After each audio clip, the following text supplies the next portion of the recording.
What is going on, guys? It is Wrestlelamia here, back with another news video. And join us now as we look at the wildest news stories and rumors you need to know, including Vince McMahon commenting on Brodie Lee's passing, Randy Orton's heartfelt message to Brodie, as well as his former stablemates Eric Rowan and Braun Strowman, an article which questions Brodie Lee's passing has caused immense backlash amongst the wrestling community, how Brodie Lee helped many WWE wrestlers, and much more. Be sure to subscribe and hit that notification bell for daily wrestling videos, and follow us on Facebook for exclusive lists.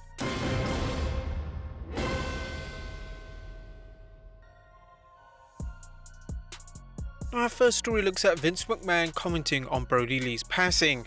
Now, whilst WWE have released an official statement and tribute to former superstar Luke Harper, WWE CEO Vince McMahon has made a comment on his official Twitter page. The entire WWE family is deeply saddened by the passing of Jon Huber, known to the WWE Universe as Luke Harper. Our thoughts are with Jon's family, friends, and fans. Now, it's unsure whether WWE will do a tribute to Luke Harper on tonight's Raw, but it would be a nice send-off to the once former WWE superstar. A fan on Twitter also recommended a great tribute to AEW Dynamite, where the tagline should be, "It's Wednesday, you know what that means," being the official tagline of AEW Dynamite this week. We think that would be a tremendous tribute.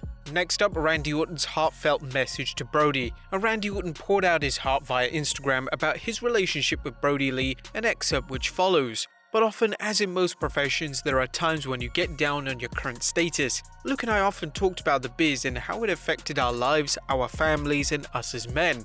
I remember him saying that he wanted to do more and knew that he was capable of doing more. He was. Seeing him have the balls to take the leap of faith and seeing him make the decision was an inspiration to me. I was always very proud of him, and out of my peripheral vision, I watched him as a fellow 20-year-old vet and saw many things that impressed me. Not just his work inside the ring, but how he treated others in the back. I'm telling you guys reading this that this man's character is unmatched. I have many stories involving Luke and I will always cherish them. Know that he was a great human being. I will be in the same locker room tomorrow and look forward to sharing stories about my friend Luke. Our former stablemates Eric Rowan and Braun Strowman commented on Brodie's passing, as Eric Rowan posted on Instagram honoring his friend and revealing what he learned from him, with an excerpt as follows: "Heartbroken and numb. Just when I think my eyes have dried, I think of you and begin to cry again. I've lost not only a friend, but a brother. I struggled last night with my many emotions and memories. Jon meant more to me than he will ever know. I remember clearly all the loops we had during our years on the road together. He would always look forward to getting home to his family. After every loop he would say to me, 'Goodbye forever,' because he would want his 1 or 2 days with them to feel like forever. One thing he taught me through his own actions was to be a better father and husband." Braun Strowman also posted a tribute to his friend via Instagram with a fan art piece. "He was one of the most unselfish men I ever met and an amazing husband and father. It was always magical being around him with his family because he went from salty old Brodie to loving Jon. I wish I could walk out to the Fireflies one more time with you, brother. Those were the most amazing days of my career and I will hold them high till I'm gone. Save me a seat and a turkey leg at the round table. Ride hard, Silver Knight. I love you." Now, whilst there have been many beautiful tributes to the man named Brodie Lee, there's also been an article regarding his passing which has caused a lot of backlash within the wrestling community. Pro Wrestling Torch columnist Bruce Mitchell is under fire for remarks he made regarding the circumstances of Brodie Lee's death. Mitchell wrote, "AEW and Lee's family kept a very tight lid on what was going on with him and how serious Lee's medical situation actually was. It turned out to be so serious that he was being treated at the Mayo Clinic for it." Mitchell, a vocal critic of the wrestling industry, seemed to imply that Jon Huber's wife lied or misled people about her husband's passing. Mitchell wrote, "That leaves the issue though of why Brodie Lee, his family and AEW kept such a tight lid on information during his illness. People who have had COVID-19 have gotten lung damage that remained after the virus had left their system and then they tested negatively for it. Could this be what Lee's wife meant?" He wrote Key instead of Lee. "That he already recovered from a bout with COVID-19 and then he was suffering from this lung issue?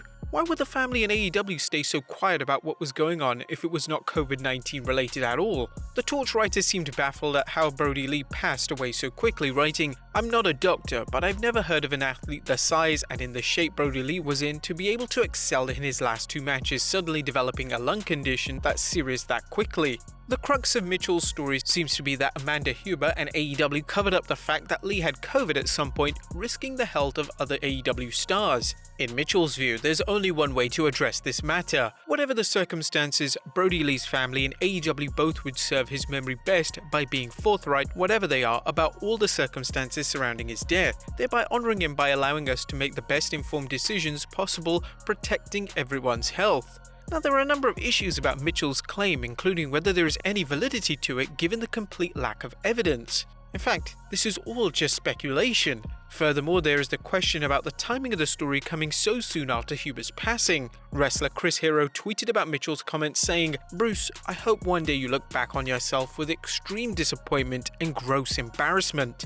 You don't know a fraction of what you think you know, and your speculation is heartless. Do better." Many have commented online that this article should be taken down out of respect for the Huber family. Next up, how Brodie Lee helped many wrestlers. A multitude of stories continue to pour in about what a remarkable man Brodie Lee was. Here are just a few wrestlers on Twitter who have shared their stories of the amazing Brodie Lee helping out them personally. AEW star Dax Harwood tweeted a story about how Brodie reached out to him and his wife when they lost a child. 3 years ago, my wife had a miscarriage. We didn't tell very many people. We told the Hubers. During a difficult time in our lives, John and Amanda would text and call my wife and just to see how we were doing. They sent flowers, cards, and care packages. Biggie tweeted about Brodie's encouraging words during a low point in his career, saying, "I worked Seth Rollins on Main Event more than 6 years ago. I was floundering in my career and my confidence was slipping. Brodie excitedly stopped me after to tell me how well he thought I'd done and that it showed the office I had more to offer. Those words meant so much."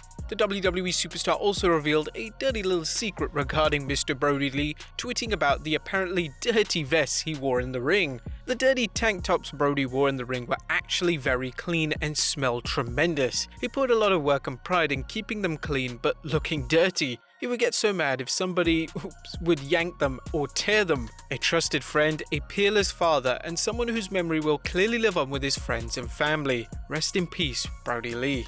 But whilst many wrestlers have shared story about the amazing superstar, CM Punk has given a gift to Brodie Lee's family. A Pro Wrestling Tees which sells Brodie Lee merchandise tweeted, "All proceeds go to his family from any of his merchandise on ProWrestlingTees.com and ShopAEW.com. CM Punk decided to help as well, with Pro Wrestling Tees tweeting, "CM Punk has informed us that all proceeds from his Pro Wrestling Tees merch sales for the next month will be donated to Brodie Lee's family. Thank you."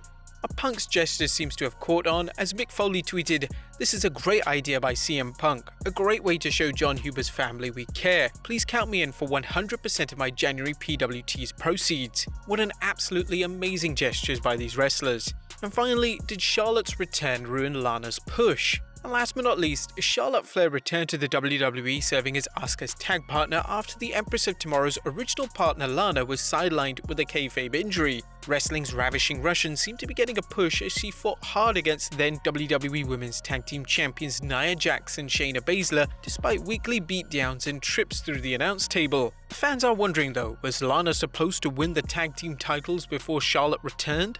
According to Fightful Select, Charlotte Flair was even considered when the Lana vs Nia Jax storyline began. Knowing the WWE's tendency to change plans on a dime, Charlotte's return removed Lana from the equation, as the Queen's return would get a big pop and set up a future Asuka vs Flair program for the Raw Women's Championship. While fans remain divided on whether Lana was receiving a push or being punished, Charlotte's return only adds to the debate. What do you guys think happened? Did Charlotte Flair really ruin Lana's push? Let us know in the comments down below. Subscribe if you haven't already, follow us on Instagram and Facebook for exclusive lists, and I'll see you next time with some more wrestling content.